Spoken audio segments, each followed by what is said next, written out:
ತುಳಸಿಯವರೇ, ನೀವು ನನ್ನನ್ನು ಕ್ಷಮಿಸ್ಬೋದಾ? ಕ್ಷಮಿಸೋದಾ? ಅಂತ ತಪ್ಪು ನೀವೇನು ಮಾಡಿದ್ದೀರಾ? ತಪ್ಪು ಮಾಡಿರೋದು ನಾನು. ನಿಮ್ಮ ಹತ್ರ ಈ ವಿಷಯ ಹೇಳಿದೆ, ತುಂಬ ದೊಡ್ಡ ತಪ್ಪು ಮಾಡಿಬಿಟ್ಟೆ. ನಿಮ್ಮ ಹತ್ರ ಎಲ್ಲ ವಿಷಯ ಹೇಳ್ತಾ ಇದ್ದೆ, ಆದರೆ ಈ ವಿಷಯ ಹೇಳೋಕ್ಕೆ ಯಾಕೋ ಮನಸ್ಸೇ ಆಗಲಿಲ್ಲ. ನಿಮ್ಮ ಪರಿಸ್ಥಿತಿಲಿ ನಾನೇ ಇದ್ದಿದ್ರು ಹಾಗೆ ಮಾಡ್ತಿದ್ದೆ ತುಳಸಿಯವರೇ. ಸತ್ಯ ಗೊತ್ತಿಲ್ಲದೆ ನಿಮ್ಮನ್ನು ತಪ್ಪಾಗಿ ತಿಳ್ಕೊಂಡೆ. ನಿಮಗೆ ನನ್ನ ಬಗ್ಗೆ ಬೇಸರ ಇಲ್ಲ ಅಲ್ವಾ? ಖಂಡಿತ ಇಲ್ಲ. ನಿಮ್ಮ ಬಗ್ಗೆ ಮಾತ್ರ ಅಲ್ಲ, ಬೇರೆ ಯಾರ ಮೇಲೂ ನನಗೆ ಬೇಸರ ಇಲ್ಲ. ಆದ್ರೆ ಮಕ್ಕಳನ್ನ ಈ ಸ್ಥಿತಿ ಗುರಿ ಮಾಡಿರೋ ಆ ದೇವ್ರ ಮೇಲೆ ಕೋಪ ಇದೆ.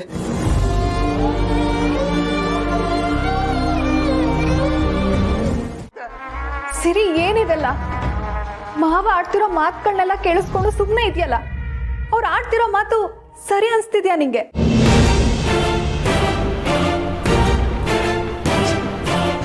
ಎಂತ ಜನ್ಮ ನಿಮ್ದು! ಅನುಕೂಲಕ್ಕೆ ತಕ್ಕ ಹಾಗೆ ಇಟ್ಬಿಡ್ತೀರಲ್ಲ.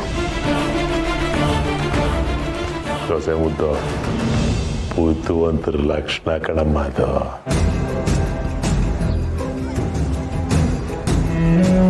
ಏನ್ ನಡೀತಿದೆ ನಮ್ಮ ಮನೇಲಿ? ಅಮ್ಮ ಇಷ್ಟು ದಿನ ಯಾವ ಮಕ್ಕಳಿಗೂ ನೋವು ಆಗ್ಬಾರ್ದು ಅಂತ ನೋಡ್ಕೊಂಡ್ಲು. ಇಷ್ಟು ಪ್ರೀತಿಯಿಂದ ನಮ್ಮನ್ನೆಲ್ಲ ಸಾಕಿದ್ಲು. ಆದ್ರೆ ಈಗ ಅಣ್ಣ ಜೈಲಲ್ಲಿದ್ದಾನೆ. ಸಿರಿ ಅಮ್ಮನ ಮೇಲೆ ಕೋಪ ಮಾಡ್ಕೊಂಡಿದ್ದಾಳೆ. ಏನಾಗ್ತಿದೆ ಇಲ್ಲಿ? ಯಾವ ದೃಷ್ಟಿ ಬಿತ್ತೋ ಏನೋ ನಮ್ಮ ಮನೆಗೆ. ನೋಡಿದ್ರ ತಾತ ಏನೆಲ್ಲ ಆಗ್ತಿದೆ ಅಂತ? ನೋಡಿದೆ ಅಮ್ಮ, ನೀ ಹೇಳಿದ ನಿಜ.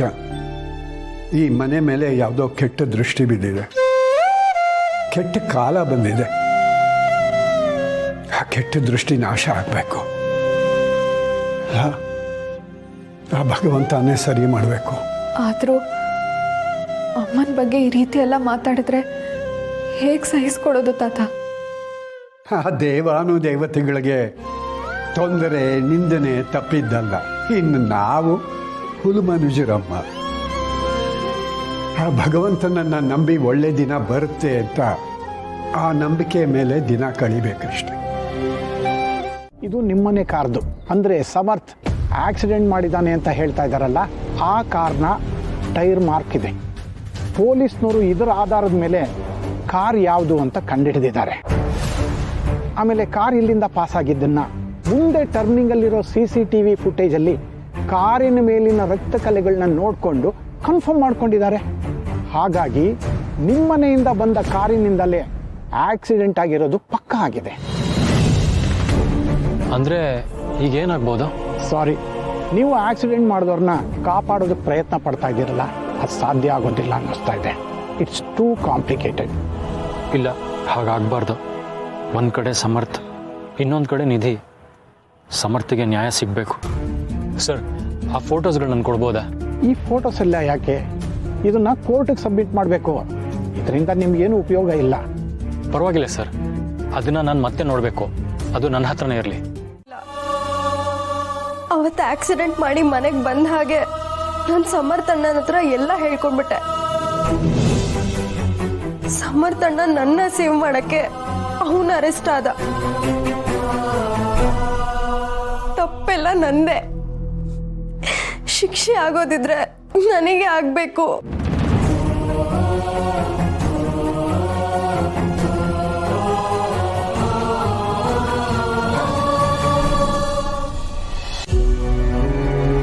ನಾನು ನಿಮಗೆಲ್ಲ ಮೊದಲೇ ಹೇಳಿದಾಗೆ, ಈಗ ನಾನು ಹೇಳೋ ಮಾತಿಂದ ತಗೊಳ್ಳೋ ನಿರ್ಧಾರದಿಂದ ನಿಮಗೆಲ್ಲ ಬೇಸರ ಆಗ್ಬೋದು.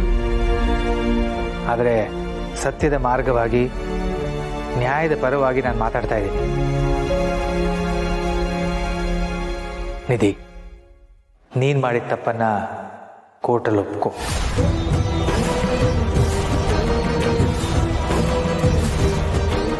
ಆಗ ಏನೂ ತಪ್ಪು ಮಾಡದಿರೋ ಸಮರ್ಥ್ ಆಚೆ ಬರ್ತಾನೆ. ಅದಾದಮೇಲೆ ನಾವೆಲ್ಲರೂ ಕಾನೂನು ರೀತಿಯಲ್ಲಿ ಹೋರಾಡಿ ನಿನ್ನನ್ನು ಬಿಡಿಸೋದಕ್ಕೆ ಪ್ರಯತ್ನ ಮಾಡ್ತೀವಿ. ಮಾಧವ್ ಅವರೇ, ಏನು ಮಾಡಕ್ಕೆ ಹೊರಟಿದ್ದೀರಾ?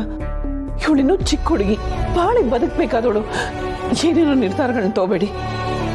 ಭಾವ, ನನ್ನ ಮಗಳನ್ನ ಜೈಲಿಗೆ ಕಳ್ಸಕ್ ಹೊರಟಿದ್ದೀರಾ, ಅದು ಆ ಡ್ರೈವರ್ಗೆ ಸಪೋರ್ಟ್ ಮಾಡ್ಕೊಂಡು. ಇದು ಸರಿ ಅಲ್ಲ ಬಾವ. ಚಿಕ್ಕಮ್ಮ, ಅವನು ಡ್ರೈವರ್ ಅಲ್ಲ, ತುಳಸಿ ಅಮ್ಮನ ಮಗ, ಅಂದರೆ ನಮ್ಮಣ್ಣ. ಅವನು ಈ ಮನೆ ಮಗನೇ.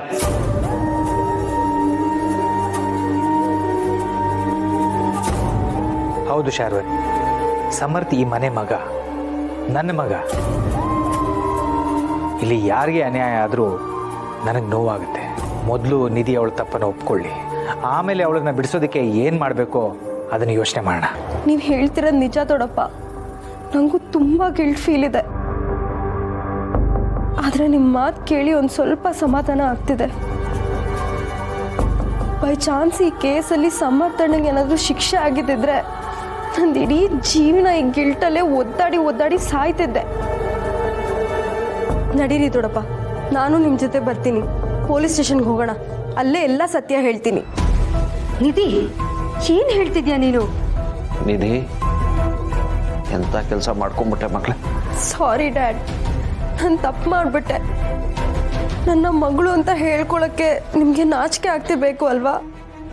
ಇಲ್ಲ ಮಗಳೇ, ಮಾಡಿರೋ ತಪ್ಪನ್ನು ಒಪ್ಕೋತಿದ್ಯಲ್ಲ, ಅದಕ್ಕೆ ನಿನ್ನ ಬಗ್ಗೆ ಹೆಮ್ಮೆ ಅನ್ನಿಸ್ತಿದೆ. ಈ ಆಕ್ಸಿಡೆಂಟ್ ನೀನು ಗೊತ್ತಿಲ್ಲದೆ ಮಾಡಿರೋದು.